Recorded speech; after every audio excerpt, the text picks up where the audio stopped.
नमस्कार, जय सिया राम। आज के वीडियो में हम बात करेंगे राहु अगर 9th हाउस में बैठता है तो। ये पर्टिकुलर टॉपिक ही क्यों लिया मैंने, क्योंकि आप अगर इंटरनेट पे भी देखते हैं, रील्स देखते हैं या कोई डिस्कस करता है तो बहुत एक वाइडली स्प्रेड मिथ है और मैं इसको मिथ ही कहना चाहूँगी क्योंकि हर केस में ये क्लियर देखिए मिथ वो है जो सच वो है जो हमेशा सच है। आप no matter what you change it लेकिन वो सच ही रहेगा, यूनिवर्सल ट्रुथ है। लेकिन सिर्फ़ कुछ पर्टिकुलर कॉम्बिनेशन जब ऐसा बना दें, किसी सिचुएशन को बना दें और उसी को लेके सिर्फ़ बातें की जाएँ, तब वो मिथ के जैसा है। क्योंकि लोग कहते हैं कि अगर 9th हाउस में राहु बैठेगा, तो ये खराब है, व्यक्ति को नॉन रिलीजियस बनाता है, अपने गुरु के अगेंस्ट जाने वाला बनाता है, अपने रिलीजन को क्वेश्चन करने वाला बनाता है। Which is not completely true क्योंकि ऐसा तब तक नहीं होगा जब तक 9th हाउस बैडली अफ्लिक्टेड ना हो और 9th का लॉर्ड बैडली अफ्लिक्टेड ना हो। सिर्फ राहु 9th में बैठ गया, इससे नहीं ऐसा व्यक्ति बन जाता कि वो अपने रिलीजन को फॉलो ना करे। फिर जब आप बात करते हैं कि 9th हाउस है किन चीज़ों का?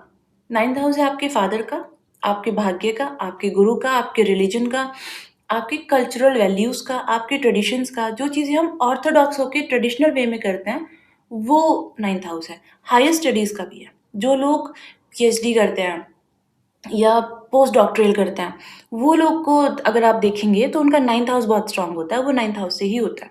लॉन्ग डिस्टेंस ट्रैवल का भी 9th हाउस है। साथ ही अगर रिलीजियस ट्रैवल आप देख रहे हैं, तो आप 9th हाउस से देखेंगे। तो ये सब बातें आप 9th हाउस से देखते हैं। अब जब इसमें राहु आके बैठा, तब एक व्यक्ति को कहा गया कि व्यक्ति रिलीजन फॉलो करने वाला नहीं होगा। मैंने पर्सनली ऐसे चार्ट देखे हैं, जो इस बात को सच साबित नहीं करते और मैं उन्हीं मिथ्स को लेके इस बात में हम करेंगे बात आज। क्या पॉसिबिलिटी क्या है? जब 9th हाउस में राहु बैठा, तो देयर हाई चांसेस कि व्यक्ति नॉन ट्रेडिशनल प्रैक्टिसेस फॉलो करता है। देखिए कल्चर 9th हाउस कल्चर का ट्रेडिशन का है। तो कल्चर ट्रेडिशन का मतलब होता है जहाँ आप जन्मे, जो आपके एरिया में वाइडली प्रैक्टिस की जाती हैं जो प्रैक्टिसेस, वो आपका कल्चर है। अगर आप एक पर्टिकुलर रिलीजन में पैदा हुए हैं, तो हो सकता है कि वो रिलीजन की practices southern part of the country में अलग हैं और वहीं northern part of the country में अलग हो जाती हैं। इससे धर्म नहीं बदल गया, लेकिन कल्चर बदल गया, प्रैक्टिसेस बदल गई। जो चीज़ें बार-बार over the period of time practice की गई, वो कल्चर कहलाई।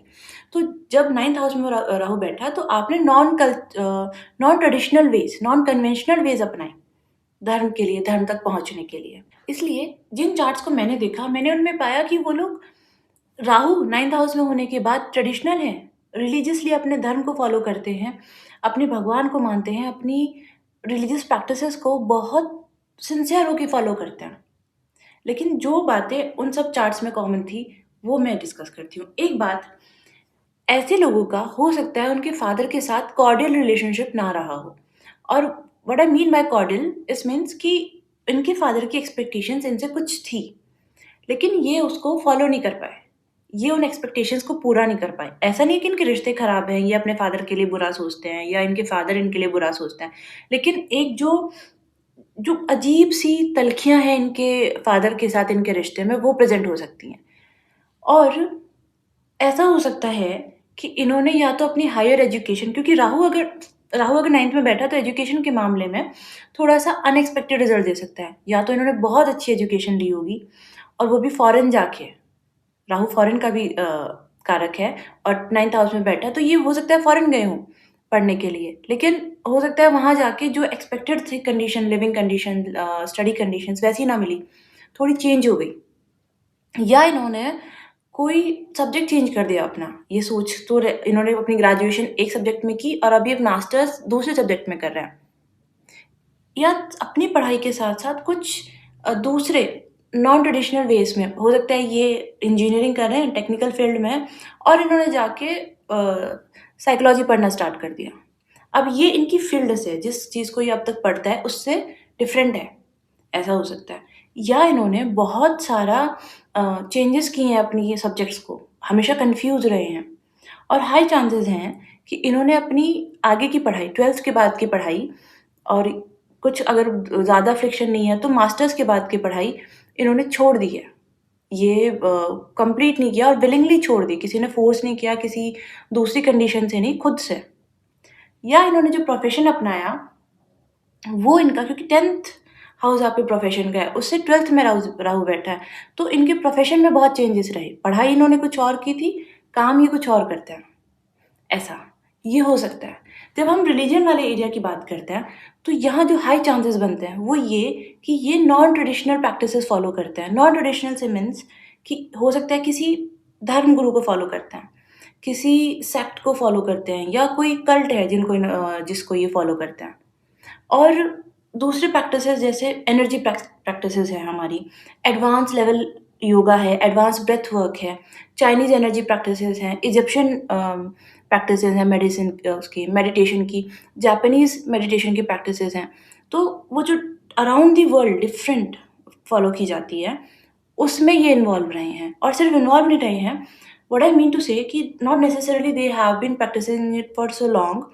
हो सकता है इन्होंने इनिशिएशन लिया, कुछ समय के लिए उसको प्रैक्टिस किया और छोड़ दिया, क्योंकि जब राहु बैठा तो ज़रूरी नहीं कंसिस्टेंसी आई, सैटर्न कंसिस्टेंसी देता है, राहु अनप्रेडिक्टेबिलिटी देता है। आप कुछ भी कर रहे हैं और ज़रूरी नहीं कि आप उसको पूरा करेंगे, आप छोड़ भी देंगे, ऐसा। तो जब इसमें 9th में राहु बैठा, तो आपको रिलीजन से दूर नहीं लेके जा रहा है, लेकिन वो जो अपने आप को जानने की जिज्ञासा है, उसके नए रास्ते खोल रहा है। अब आपको शायद आप हिंदू हैं या आप एक पर्टिकुलर रिलीजन से बिलॉन्ग करते हैं, लेकिन आपको कोई धर्मगुरु अच्छे लग रहे हैं, आप उनकी बातें सुन रहे हैं, फिर आपने उनको जॉइन कर लिया है, अब आप वही प्रैक्टिसेस करते हैं जाके। जैसे आप हो सकता है किसी भी रिलीजन को फॉलो करें, किसी कल्चर में बॉर्न हुए, लेकिन आप विपासना मेडिटेशन सेंटर भी जाते हैं, वो ब्रेथ वर्क प्रैक्टिसेस हैं और रिलीजन से अलग नहीं कर रहे हैं वो लोग, प्रैक्टिसेस डिफरेंट है। तो राहु आपको स्वयं को जानने का जो तरीका है, वो ट्रेडिशनल से नॉन ट्रेडिशनल बना देगा। ट्रेडिशनल क्या? जिस भी जगह आप पैदा हुए, वहाँ की जो कल्चरल वैल्यूज़ हैं, उससे हट के आपने कुछ चुना। और फिर आपके गुरु भी ऐसे ही रहे होंगे, जो सोसाइटी के स्टैंडर्ड्स में फिट नहीं हो रहे हैं, या जिनको आप फॉलो करते हैं, वो जो सोसाइटी के नॉर्म्स हैं, उनमें फिट नहीं होते हैं। फिर आपने क्योंकि उस प्रैक्टिसेस को किया है लंबे समय तक, तो आप अपना रिलीजन और उन प्रैक्टिसेस को मिला के ऐसा चल रहे हैं कि आपकी बातें, आपके विचार ज़्यादा लोगों को समझ नहीं आते हैं। इसलिए लोगों को लगता है कि आप क्वेश्चन कर रहे हैं। लेकिन आप क्वेश्चन नहीं कर रहे, आपका जो स्पेक्ट्रम है चीज़ों को देखने का, वो ब्रॉड हो चुका है। आप सिर्फ़ एक लेंस से दुनिया देख रहे थे, अभी आप 2 लेंसेज़ से दुनिया देख रहे हैं, ज़्यादा ब्रॉडर स्पेक्ट्रम से देख रहे हैं। तो आप ज़्यादा पॉइंट ऑफ व्यू रख पाते हैं अपनी बातों के, कि नहीं यार ये तो गलत है, ये जो प्रैक्टिस है ये गलत है, या इसका डीपर मीनिंग ये है। अब लोगों को उतना समझ नहीं आता, इसलिए वो आपको बोलते हैं कि आप अपने रिलीजन को, अपने गुरु को क्वेश्चन कर रहे हैं। In the reality you are not doing it. In real life आप बस अपने आप को जानने में जो आपने चीज़ें इस्तेमाल की, वो दुनिया नहीं कर रही थी, और आप शायद कुछ न कुछ तरीके से मोटिवेट कर रहे हैं दूसरों को कि आप वो लोग भी फ़ॉलो करें उसे। और जब आप अपनी बात रखते हैं ये समझाने के लिए कि जो आप सोचते हैं, जो आपने प्रैक्टिसेस की हैं, वो भी पार्ट है उसी रिलीजन का, उसी कल्चर का, तब लोग आपको गलत समझते हैं। उन्हें लगता है कि आप उन्हें उनके धर्म से भटका रहे हैं। ये इसीलिए वाइडली स्प्रेड है कि राहु आपको रिलीजन से दूर कर देगा, नॉट नेसेसरली। जैसे मैंने बताया, 9th लॉर्ड बैडली अफेक्टेड होने चाहिए, तब बंदा जाके अपना रिलीजन चेंज करता है। तो प्रॉब्लम क्या है इस प्लेसमेंट में? प्रॉब्लम ये है, जो मैंने पहले भी डिस्कस की, कि ऐसा हो सकता है कि आपके फादर के साथ आपके रिलेशन जैसे आप चाहते थे, हो सकता है आप अपने फादर को बहुत प्यार करते थे, लेकिन सिचुएशन ऐसी कभी नहीं बनी कि आप उनके सामने ये बात बोल पाएँ। और जो हमसे ऊपर की जनरेशन है, वो कभी अपने फादर के साथ या मदर के साथ ना ओपनली होके उनके लिए अपने प्रेम को नहीं बताती थी। तो वो जो एक केयर होती है या समझ आ जाती है कि नहीं ठीक है, बोल नहीं रहे हैं लेकिन हम करते तो हैं, वो समझ भी नहीं आ पाई। आप लोग कभी एक पॉइंट पे आ ही नहीं पाए till the end of their life.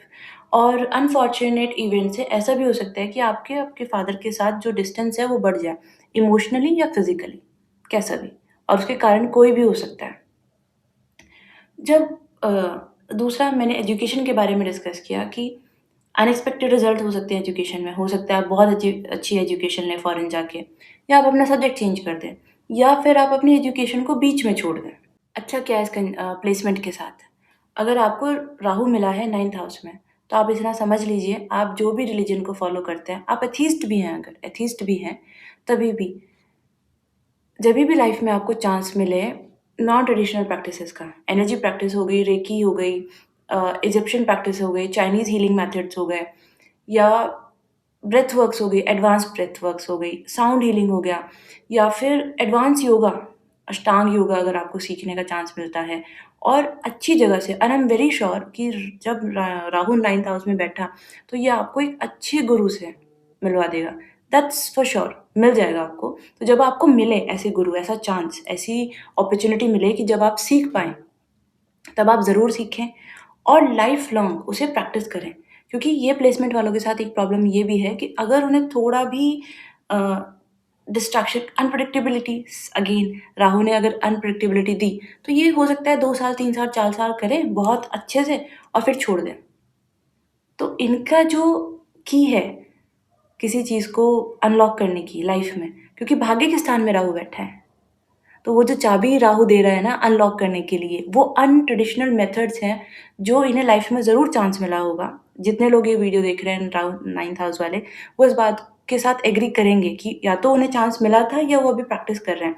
अगर आपको चांस मिला था, आपने सीखा था, आप उसे प्लीज़ कंटिन्यू करें। अगर आप अभी प्रैक्टिस कर रहे हैं, तो आप लाइफ लॉन्ग उसको करते रहेंगे और अगर आपको अभी तक कोई चांस नहीं मिला है, तो बी एश्योर ज़रूर लाइफ में मिलेगा। जब मिले तो grab it and use it for your good, क्योंकि भाग्य की चाबी राहु के पास है और राहु आपको नॉन ट्रेडिशनल वे से लेके जा रहा है। तो कुछ और करने के अलावा, कुछ और नॉन नॉन ट्रेडिशनल सोसाइटी में करने के अलावा, अच्छा है कि आप अपने आप को जानें। अपने आप को जानने के लिए जो ऊर्जा लगे, जो मेथड्स लगे, वो नॉन ट्रेडिशनल हो सकते हैं और आप इसमें मास्टर कर सकते हैं और इतना मास्टर कर सकते हैं कि आप खुद प्रैक्टिस करके दूसरों को सिखा सकते हैं। फिर दूसरे आपकी गाइडेंस ले सकते हैं और हमेशा रिलीजन से भटका आप भटक जाएँगे या लोगों को भटका देंगे, नॉट नेसेसरीली पॉसिबल। तो आप अपनी अगर अपनी प्रैक्टिसेस पे फ़ोकस रखें, दूसरों को समझाएँ, यही आपकी मास्टर की है। मिलते हैं नेक्स्ट वीडियो में। नमस्कार।